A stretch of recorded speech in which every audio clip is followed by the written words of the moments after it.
மாந்தர்கள். காமராசர், காமராசரின் தாய் சிவகாமி அம்மாள், காமராசரின் தங்கை நாகம்மாள் மற்றும் ஊர் பிரசிடென்ட்.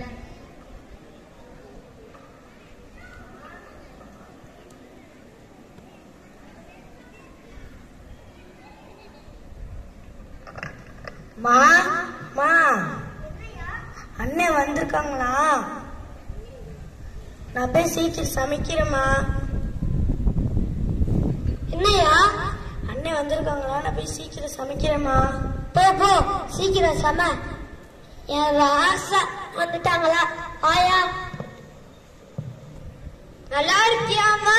நல்லா இருக்கேன் ராசா. எங்க திருநெல்வேலி வரைக்கும் போகணும்.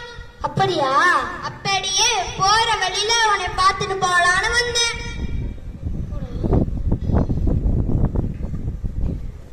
அது நீ அனுப்பி வச்ச ஜம்காரன் தாயா. நல்ல வரப்பா இருக்கியா. அத பார்க்கும் போதெல்லாம் எனக்கு ஓனாவும் தயா வரும். பகல ரொம்ப வெக்கையா இருக்கும்.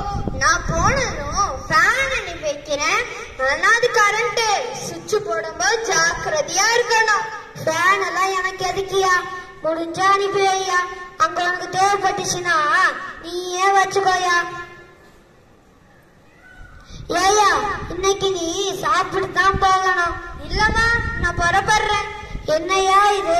எப்ப பார்த்தாலும் வீட்டுல ஒரு நிமிஷம் கூட இருக்க மாட்டேங்கிற. ஒரு வாய் சாப்பிட்டு போயா. சரி சரி சோறு போட்டு சாப்பிட்டு போறேன்.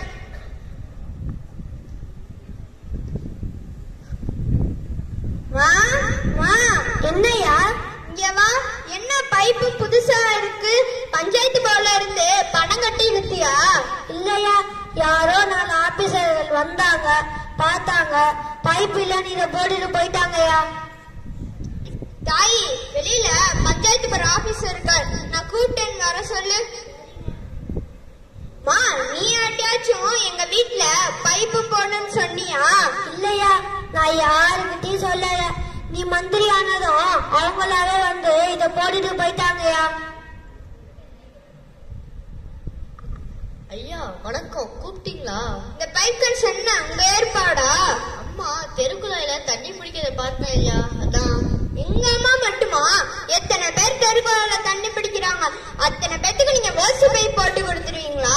சிஎம்ல இருந்து ஓசி பைப் எடுத்தா அதை பார்த்து நம்ம ஊர் பிரசிடென்ட் ஓசி பைப் எடுப்பான், அதை பார்த்து ஆபீஸ் செய்வான். இப்படி எல்லாரும் செஞ்சா நம்ம நாட்டு சொத்தெல்லாம் கொல்ல போறாதானே? நீ என்ன செய்வீங்களோ ஏன் செய்வீங்களோ எனக்கு தெரியாது. இன்னும் 5 நிமிஷத்துல இந்த பைப்பை உடைச்சு எடுத்துட்டு போய் சொல்லிட்டேன். சரிங்க ஐயா. இந்த பைப்புனால இவ்வளவு வரும் தெரியாதியா. தெரிஞ்சிருந்தா போடவிட்டு இருப்பேனா. சாப்பிட்டு போயா. சரிம்மா. காமராசர் முதலமைச்சராக இருந்த போதிலும் தன்னையும் தன் குடும்பத்தையும் எளிமையாகவே வைத்துக் கொண்டார். தன்னலம் பார்க்காமல் பொதுநலத்தோடு வாழ்ந்தார். காட்சி 2. காமராசர் ஒரு பள்ளி விழாவில் கலந்து கொண்ட பொழுது. இடம் பள்ளி வளாகம். கதை மாந்தர்கள். காமராசர் தலைமை ஆசிரியர் மற்றும் அதிகாரிகள்.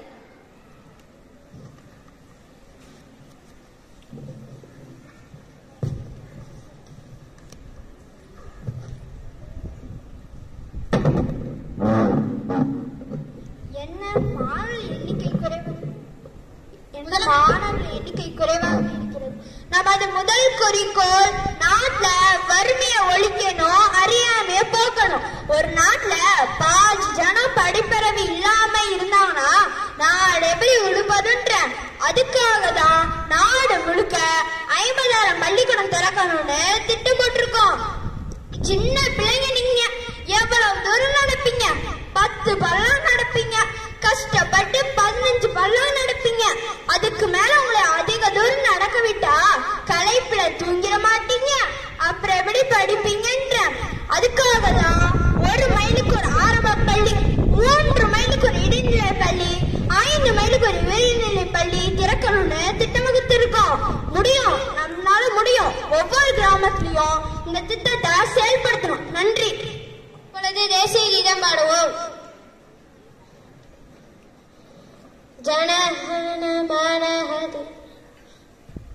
பிள்ளை தூக்கு. என்னாச்சுப்பா? காலையில என்ன சாப்பிட்ட? சாப்பிடலங்கய்யா. மந்திரி வராருன்னு கூட்டத்தை கூட்டணும்னு பிள்ளைங்களை சாப்பிடாம எடுத்துட்டு வந்தீங்களா? ஏன்பா சாப்பிடல? சாப்பிட வீட்டுல எதுவும் இல்லைங்கய்யா.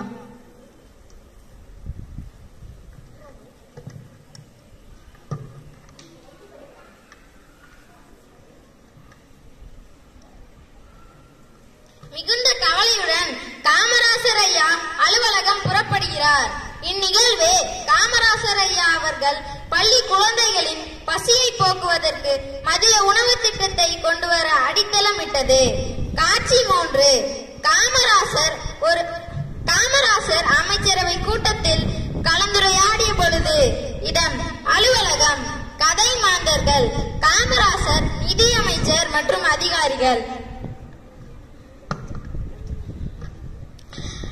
நம்ம ஊரெல்லாம் பள்ளிக்கூடம் திறக்கிறோம், ஆனா படிக்கிறதுக்கு பிள்ளைங்க தான் வரல.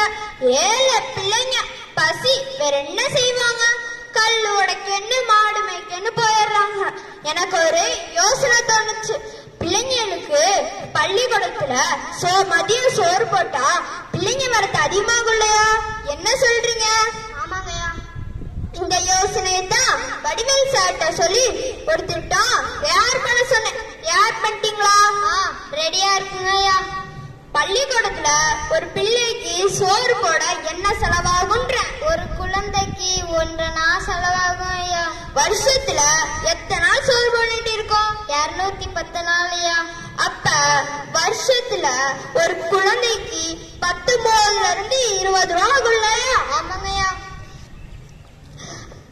பிள்ளைங்களுக்கு பள்ளிக்கூடத்துல மதியம் சோறு போட்டா பிள்ளைங்க வரது அதிகமாகும் இல்லையா? ஆமாங்கய்யா. அப்ப அதுக்கும் சேர்த்து ஒரு திட்டத்தை தயார் பண்ணுங்க. ஐயா, இதுக்கு அதிக செலவாகும் ஐயா. நம்ம மக்களுக்கு நல்லது செய்யணும், நம்ம சந்ததிகள் நல்லா இருக்கணும், அதான் முக்கியன்ற. உடனே இந்த திட்டத்தை செயல்படுத்துங்க. பட்டினியோட ஒரு பிள்ளை பள்ளிக்கூடத்துக்கு படிக்க வந்தா அந்த பாவம் நம்மளை சும்மா விடுமா?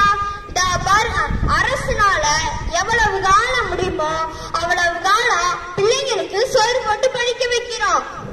ஐயா, இங்க இவ்வளவு தீவிரமா இருக்கீங்க, எப்படியாவது இந்த திட்டத்தை அமலுக்கு கொண்டு வந்துடுறோம்.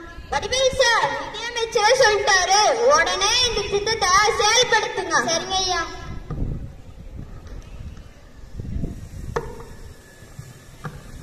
காமராசர் ஐயா மதிய உணவு திட்டத்தை செயல்படுத்துவதற்கு உத்வேகத்துடன் திட்டம் வகுத்து நடைமுறைப்படுத்தினார். காட்சி 4. காமராசர் ஐயா அமைச்சர்களுடன் கலந்து ஆலோசனை செய்து கொண்டிருக்கும் பொழுது. இடம் அலுவலகம். கதை மாந்தர்கள் காமராசர், நிதியமைச்சர் மற்றும் உதவியாளர்.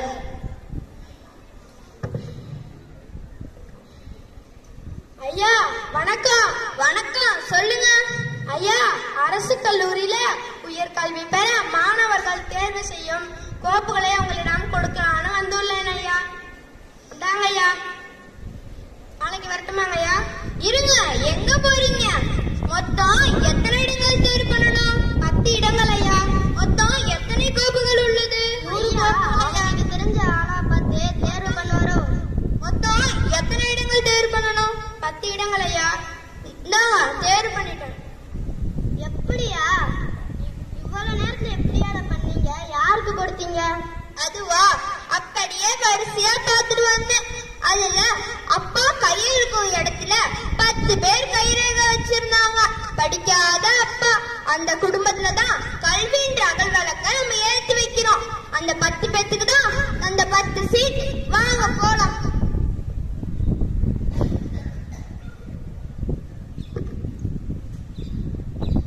கல்வி என்பது மிகவும் முக்கியம்.